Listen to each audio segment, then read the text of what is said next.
I'm sorry that I'm here again. Because if I'm here in this TISHA B'Av, that means we're still not in Yerushalayim, the Beit HaMikdash is not rebuilt, and we're still in Los Angeles, California. So I'm sorry that I'm here. It's nice to see all of you again, but I will hope, Bezat Hashem, next year on this day, TISHA B'Av, we're going to see each other in Yerushalayim HaKodesh. There is a very puzzling pasuk in Eicha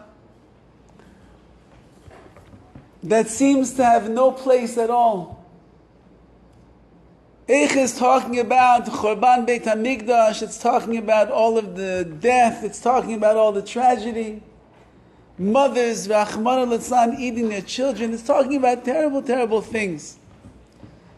And suddenly, about in the middle of Eicha, the pasuk says, Chazdei Hashem ki lo tamnu ki lo cholu rachama. Chazdei Hashem, the kindness of Hashem. Ki lo samnu, it never ceases. Ki lo cholu rachama, of His mercy will never end. You're talking about the destruction of the Beit HaMikdash. You're talking about Klal Yisrael going into the Galut. You're talking about all of the terrible tragedies, starving people, mothers eating their children. And then you tell us right in the middle, well, Baruch Hashem, it's all good. Chazdei Hashem, Hashem's mercy never ends. His chesed is always there. Where's the chesed? Where's the rachamim? When you see destruction, where do you see chesed? Where do you see rachamim? A person lost their job. Chazdei Hashem, Baruch Hashem. You're so kind, Hashem. A person is trying to get married and they're going out on the shidduch and it's going 10 times and the girl is already imagining the ring around her finger, and the boy calls the shadchan and he's too wimpy to call her himself, and he says, you know what? It's not going to work. Oh, thank you, Hashem, Baruch Hashem. You're so kind, HaKadosh Baruch Hu. Where's the chesed? Where's the rachamim? Where's HaKadosh Baruch Hu's kindness? Klal Yisrael is being destroyed. We're being slaughtered, we're being murdered, we're being sent out of Yerushalayim into the long Galut. It's 2,000 years already. But we say, you know what, Hashem, you're so kind. You're so merciful. It never ends, it never stops. What does this mean? How in the world does this make any sense to us? And here we are holding at the end of TISHA B'Av. We're still here in the Galut. We still have a long way to go. Where is the chesed? Where is the mercy of the Ribbono Shel Olam? Rav Gamliel Rabinovich, one of the great Mekubalim of our generation, he writes the following idea. And this is Al ha'adam lahodod la'Hashem yitbarach. A person needs to learn how to thank Hashem al etzim hachayim asher chanenu Hashem yitbarach. On the fact that HaKadosh Baruch Hu gave me life. I'm breathing, I'm walking, I'm talking. Baruch Hashem, the air conditioning is working so nicely in here. Many upgrades, microphone, good air conditioning. Chazdei Hashem, kilo tamnu, kilo cholu rachamav. A person needs to begin to see in their life that we have so much for us to be thankful for. And just being alive already is a chesed from Hashem. There was once an older man, and somebody bumped into him. They said, "Sir, how'd you feel this morning when you woke up?" He said, "Surprised." Yeah? Surprised. Why? Because he's so old, he didn't know he was going to wake up this morning. Every single morning that a person wakes up, they thank HaKadosh Baruch Hu. What's the first thing that a Jew does when he wakes up in the morning? Moda ani lefanecha melechai v'kayam. Thank you, Hashem, shechazarta bi nishmati. You provided me, you returned my neshama to me. Thank you, Hashem. That's the first thing a Jew does when he wakes up. He doesn't say, oh. He says, oh, it's so early. Oh, I have to wake up already. That's not the first thing he says. The first thing is, Moda'ani lefanecha, I, Hashem, I give gratitude to you. Says Rav Gamliel Rabinovich on this pasuk over here, a person needs to thank Hashem the fact that they are alive. And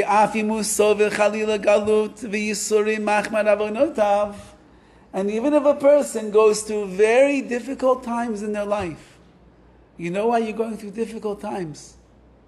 You think Hashem is just being cruel? HaKadosh Baruch Hu has no reason why He does what He does?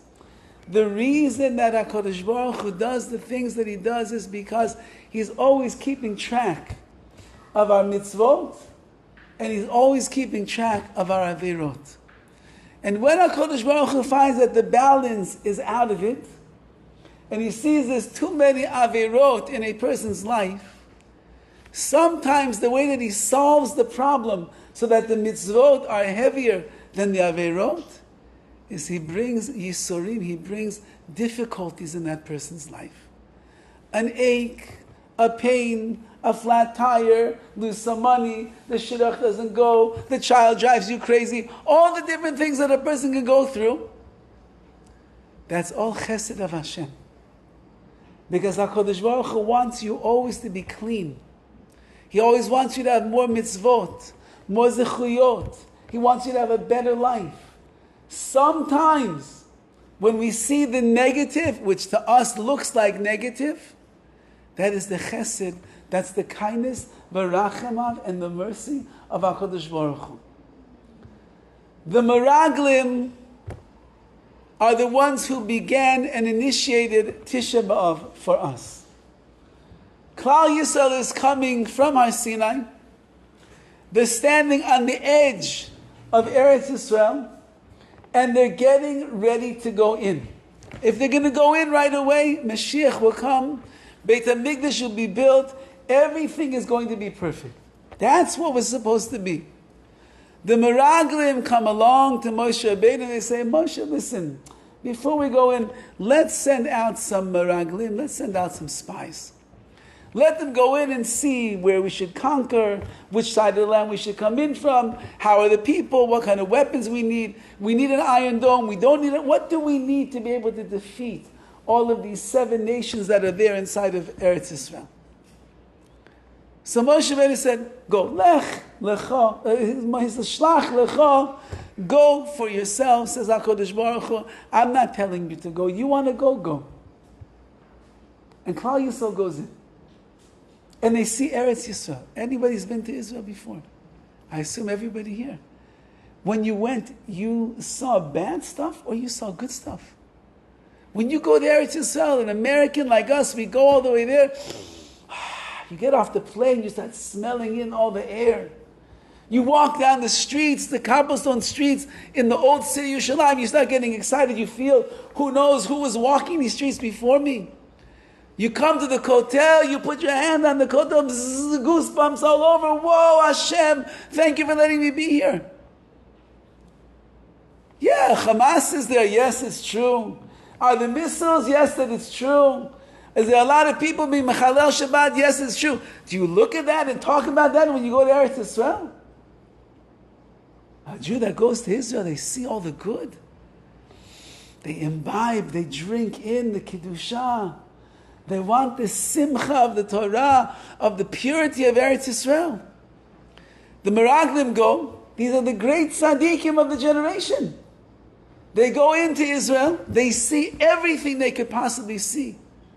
And they come back and they talk about how nice this was and nice that was, and then Ephes, but you know, people are very big and it's very dangerous. I don't think that we can do it. And everybody starts getting worried. Everybody starts getting nervous. And now they can't go in. What did the Meraglim do at this moment? Yes, they spoke Lashon. What did they do? Hashem is promising you life. He promised you Eretz Yisrael. He promises you your whole future. What are the Meraglim doing? They started to complain. They started to complain about that which they thought was not good for them. Says HaKadosh Baruch Hu, you're complaining? I gave you Eretz HaKodesh. I gave you the holiest of lands. I gave you a place which is good for you and your family, your children. Until Mashiach will come. And you're complaining that you don't think you can do it? You don't think you can go in? Says HaKadosh Baruch Hu, you know what complaining brings to the world?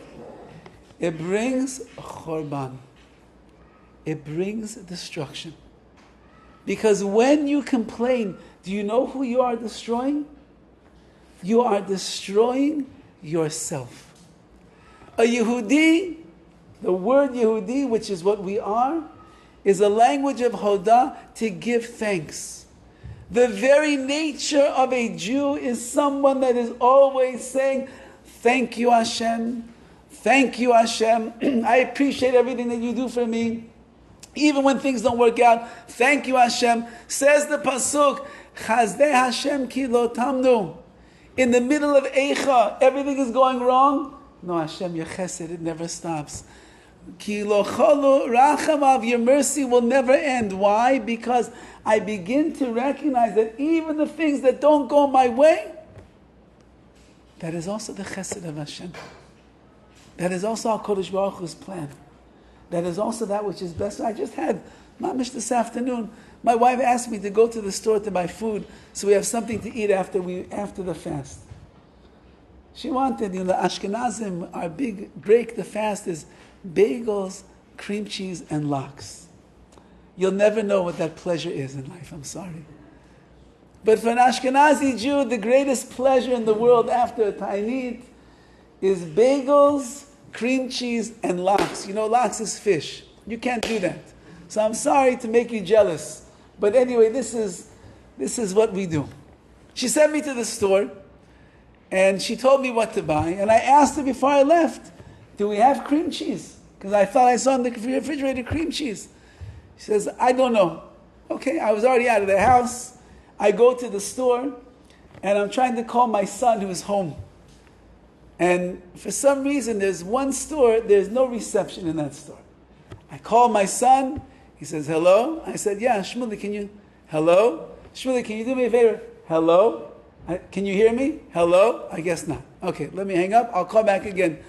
Hello? Shmuley, can you hear me? Kind of. Can you do me a favor? Hello? Shmuley, can you do me a favor? Hello?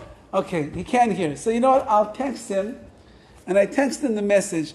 Can you do me a favor? Check in the fridge. Is there cream cheese?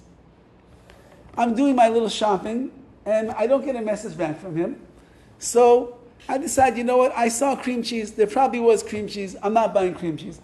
I pull up to my house, and then finally the text goes through. We have, but we don't have a lot. Okay, we don't have a lot. I come into the house, I drop off the food, and I see, Taka, we don't have a lot. Maybe just enough for one Ashkenazi Jew to enjoy. Bagels, cream cheese, and lox. So I say, you know what, I'll go back to the store. What's the big deal? I'll go back to the store. I go back to the store, and as I pull up, I see someone's van, that I know his van. This is a fellow down and out. I think he might even actually live in his van, if I'm not mistaken. He goes all around, and he's always collecting money, and whenever I see him, I know a lot of people, they walk right past him. Some people, they yell at him. Other stores throw him away. So whenever I see him, I try to be nice to him. What is $5 to make a guy's day? $10. You really want to make his day. What's $10? You spend that much on a latte in the morning and a super big gulp in the afternoon. What's the big deal? So I see his car is there. And as I walk into the store, I see him. And he's coming, oh, Rabbi, I don't see you anymore. I said, okay, I know what that means. I pull out my wallet. Here you go. Oh, thank you. I said, no problem, my pleasure. It's my pleasure. Rabbi, weren't you not over in that store? I said, I am at that store. You came the wrong day. I'm only there on this day. That's why you don't see me. Anyway, we're checking out, same exact time. He's buying two things. Some cheese and a yogurt. What does it cost? $5. I said, give me this, please. And I buy it for him, and then he leaves. He thanks me, gives me brachot. Such it was worth the yogurt and the cheese just for that. The brachot were unbelievable. And I thought to myself as I'm driving away, look, I thought it was such a bad thing. I come home, and then I find out there is no cream cheese, and now I have to go back to the store to get more cream cheese. But look what I got. I got mitzvot. I got tzedakah. I got chesed. I showed another yid that I care about him. Look what I got. Says the HaKadosh Baruch Hu. This is the way of the Jew. The way of the Yehudi is, I'm always thanking Hashem. When you complain, and in Yiddish we say kvetch. I don't know how you say kvetch in Ivrit or Parsi. Anybody know? There's such a word. Or in Espanol, I don't know how you say it. Yeah? What? Nag. That's Parsi? Okay. So when you nag, when you kvetch, when you complain to HaKadosh Baruch Hu, the greatest chorban that you are making is, you're destroying yourself. Because we're supposed to be people of gratitude. People that are always giving thanks to Hashem. We're always people that are looking for the good in life. That's the ayin tova, the eye of a Jew. That's the way they were supposed to live. And when you don't live like that, you're hurting yourself. Then you hurt everybody else around you. If you complain to your husband, you're hurting your husband. Complain to your wife, you're hurting your wife. Complain to your children, you're hurting your children. You complain to the principal, you're hurting the principal. Whoever you complain to, there's two people, yourself, and you're being machriv, you are destroying the other person as well. The Meraglim came in, they were machriv, they destroyed Klal Yisrael. They began to complain. And when you complain, you destroy yourself, but they destroyed the Jewish people. Everybody got nervous. Everybody's crying. The whole world goes into chaos. And Hashem says, oh, really? Because you're complaining like that, you don't go to Eretz Yisrael. Eretz Yisrael, the greatest place in the world, you're going to come in and complain? Can't have you. And Klal Yisrael is denied access for 40 years into Eretz Yisrael until every complainer that there was died out. And we had to go in as a nation of people, Yehudim, that are going to recognize all of the good that HaKadosh Baruch Hu does for us. It's already the end of a long day, and we are saddened that we are still in Los Angeles, and it is hard for us that we are not yet in Eretz Yisrael. And that means that it must be that we did not mitakein, we did not yet fix up what Klal Yisrael did wrong on that fateful night of Tisha B'Av. And we did not fix up what they did wrong in the Beit HaMikdash when they were living a world of sinat chinam, hating another Jew. Hating another Jew is just complaining. Complaining about people, complaining about what you don't have, what they have, how God Baruch Hu made you and He made them. It's all complaints. Everything is the same source. Says HaKadosh Baruch Hu, you want the Beit HaMikdash? You want that next year we're not going to be in Pico Robertson? We're not going to be in America? We're not going to be in Los Angeles? There is one thing we have to learn how to work on this year. How not to be a complainer and to be someone that expresses his overwhelming gratitude and thankfulness to HaKadosh Baruch Hu. Because the more that we thank and the more that we see the good, the more we get rid of the Chorban and we begin to build ourselves and we build the people that are around us. When you can thank, I just saw Maisa just now, there was a bacher who used to learn in the yeshiva called Or Elchanan, not the one here, the one in Eretz Yisrael.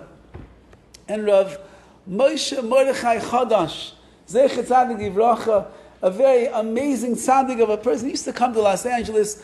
We were privileged to have a close relationship with him. He was a person, his face used to shine with simcha.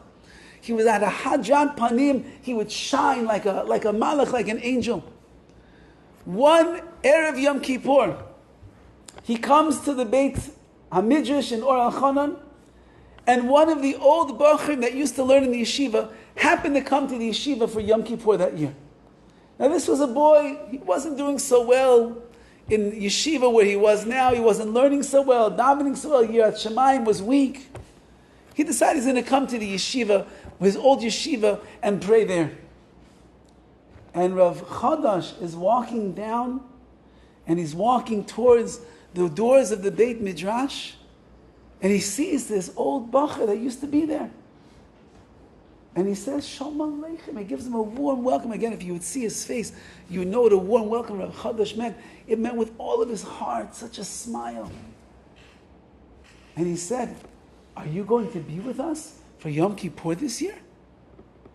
And the boy said, yes. And Rav Chadash said, oh, how fortunate we are. I'm so sure now that our tefillot in the Beit Midrash and our yeshiva, they will be answered having you here. You're going to elevate all of our prayers. And the boy was so touched. Wow. The yeshiva said that about me. He said that he went into the Beit Midrash and he started praying that Yom Kippur, a Yom Kippur that he never had in his life. And from there he went back to his own yeshiva and he started learning like he never learned in his life. Today he is a Rabbi in a yeshiva, marbitz Torah, spreading Torah to Klal Yisrael. Why? Because one person said, it's so good to see you. We're so fortunate to have you. When a Jew goes and they not only thank Hashem, but they give off that power and that blessing to the others, you change the people around you. If we want to rebuild the Beit HaMikdash, if we want to not be here anymore, we want to go and live once again the way we're supposed to, we have the key. And the key is, stop complaining this year. Every time something goes wrong, you have to say this, you have to write this pasuk down for yourself. Chazdei Hashem ki lo tamnu, ki lo cholu rachamav.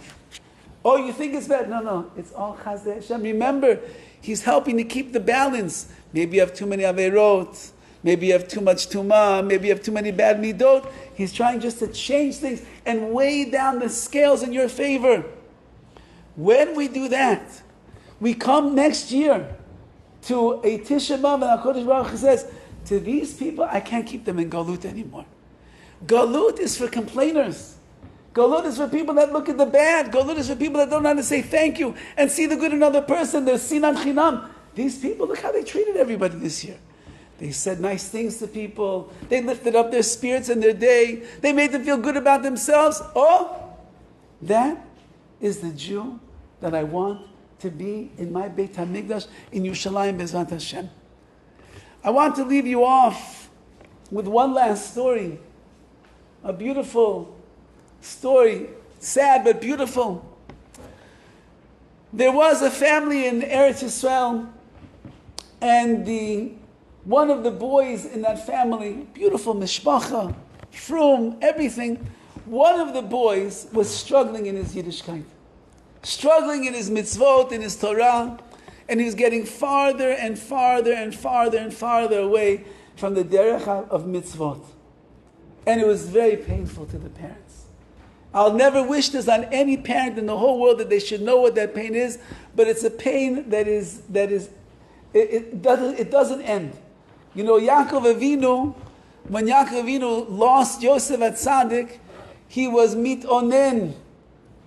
Why was he mitonen? Why wasn't he mitavel? He was mitonen. Onen is someone that the body has not yet been buried. He's not consolable yet. Only after the person is buried and then you realize that it's finite, then it's consolable. Up until that point, there's no consolation. You can never be consoled. Yaakov in his Ruach HaKodesh, he wasn't sure. Maybe Yosef is still alive.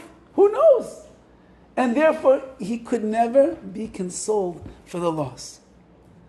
A parent that has a child that is off of the derech of Yiddishkeit, that is no longer keeping Shabbat, no longer doing the things that they were raised to do, the pain in the heart of the parent, it is inconsolable. It doesn't stop.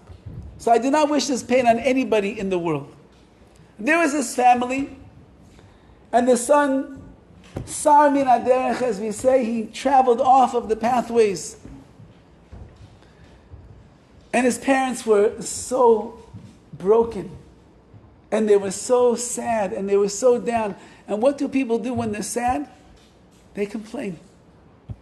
How can he do this? And what is Hashem doing to us? And how can this? Then you see your friends' kids, and they're doing so great, and your kid is smoking cigarettes on Shabbat. What's going on over here?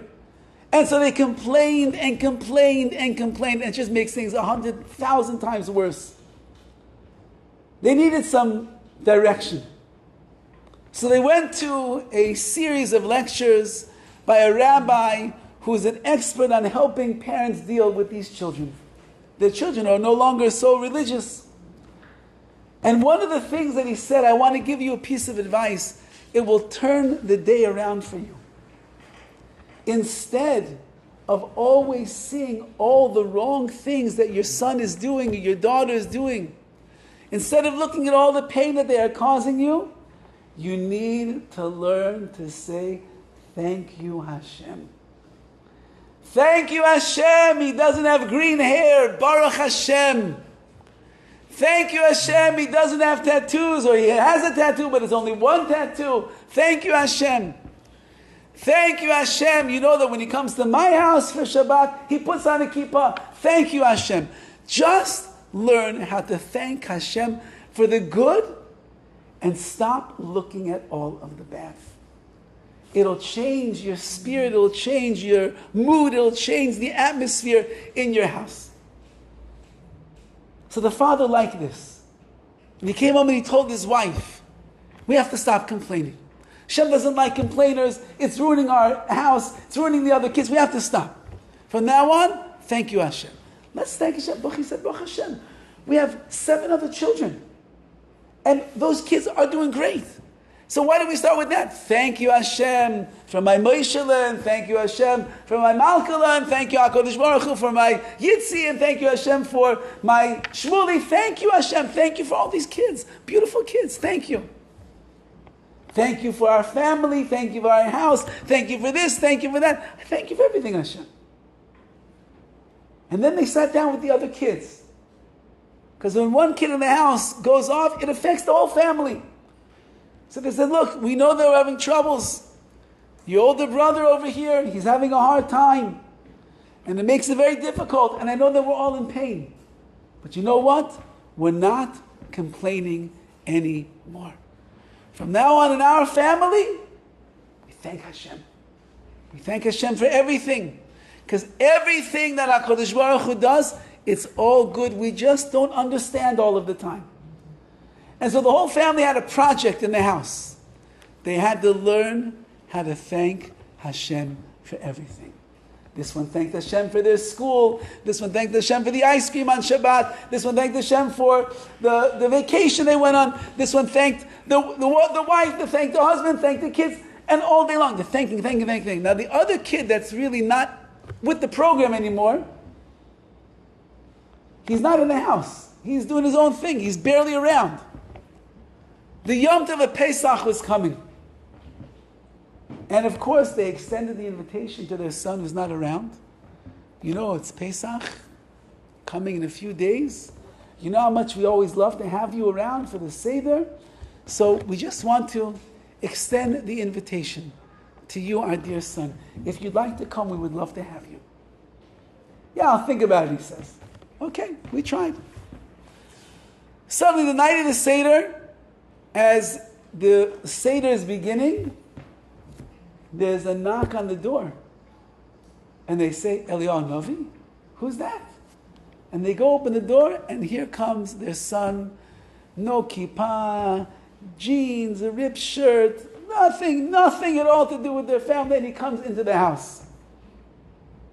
And they say, ooh, wow, Yaakov, we're so happy to see you. Come on in, we're waiting for you. We just started to sit down. He said, I'll sit down when I want to.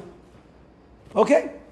He comes, he goes, he comes, he goes. He sits down a little bit. He sees them telling over the story. Now, keep in mind, this family for like the last 8 months, they're working on thanking Hashem. And the father told the kids before the Seder, the greatest night of the year to thank Hashem, Dayenu, the night of the Seder, we thank HaKadosh Baruch Hu and He did us. We're going to make it the greatest night of gratitude. And the whole Seder was, thank you Hashem, we're so lucky, we're so fortunate, we have so many brachot, everything is amazing. And this kid Yaakov, who's not on the derech, he's watching this whole thing, coming in, coming out, watching. Okay. And so he sees how it goes. Now remember, the story really, it's in America, because there was a second night of the Seder. Okay? Doesn't change. It's the second night of the Seder. And suddenly Yaakov, who the first night was coming in and out, He comes at the beginning of the Seder, and he sits down from beginning until the end. That's a long time in a very religious house. Usually 3-4 hours minimum. Singing, Divrei Torah, reading from the Haggadah, and he's totally into it. He's just watching. And the parents are amazed. What happened? The last few months, he doesn't want to even be here. Last night, he's popping in and out. Tonight, he's sitting the Seder the whole night. What is going on? After the Seder is over, he goes to sleep. The parents go to sleep. They say, what's happening with our son? The next day, or a few days later, the son comes home and he says, Abba, Ima, can I talk to you? He says, sure, of course. He says, you're probably wondering what was going on Pesach. First night I'm going in and out. Second night I stayed the whole night. Probably wondering what I was doing. He said, actually, yes, we were wondering. So I'll tell you the truth. One of the reasons that I left the world of Torah is because to me, I never saw the happiness. I never saw the simcha. I would come home, people are complaining about money. I go to school, rabbis are complaining about the students. I go to another one of my friend's house, he's complaining he doesn't have enough toys. I go here, they complain, I go here, everyone's complaining all the time in Judaism. And I thought Torah Chayim, I thought Torah is Simchat Torah, supposed to be happy. I didn't see anybody happy. So I said, you know what? Let me go out into the real world. I'll find happiness over there. I'll go to the bars. I'll go to the clubs. I'll do some disco dancing. I'll meet some girls. I'll have a great time. Then I'll find happiness. I'll make some money. I'll do some drugs. It'll be great. I'll have happiness. But you know what? I went out. And I went to the bars. And I went to the clubs. And I got drunk. And I did drugs. And I met girls. I did everything. And you know what? I wasn't happy there either. That's also not happiness. And then you told me to come for Pesach. So I come the first night, and I walk into the house, and I keep hearing you talk about Hashem, thank you, life is so good, thank you for every breath of life, thank you for our money, thank you for our family, thank you for our children, thank you for this. I thought, you guys are probably trying to play a trick on me. You're probably trying to make it that you're really happy people, but you're not really happy people because you want me to think that this is a happy religion.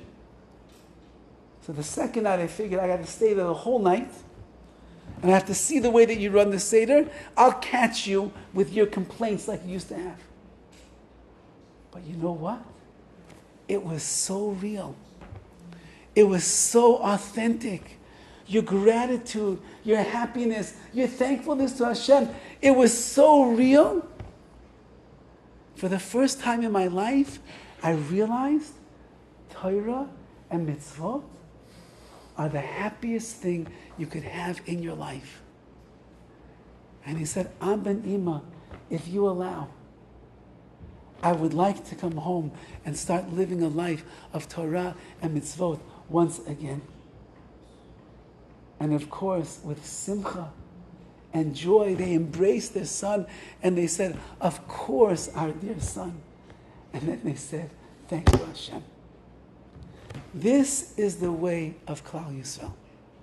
Klal Yisrael, we are people of gratitude. We are not complainers. When you complain, you bring churban, you bring destruction to the world, to yourself and everybody else around you. When you become a person of gratitude and you say thank you Hashem for everything that you have, even when it's tough, and you see the good in other people, and you make them feel good about themselves, and you say thank you to them, and you build up their ego, and you build up their self-esteem, you're building yourself. You're building the people around you. And then we are zoche bezat Hashem to rebuild the Beit HaMikdash b'mheira v'yomeinu.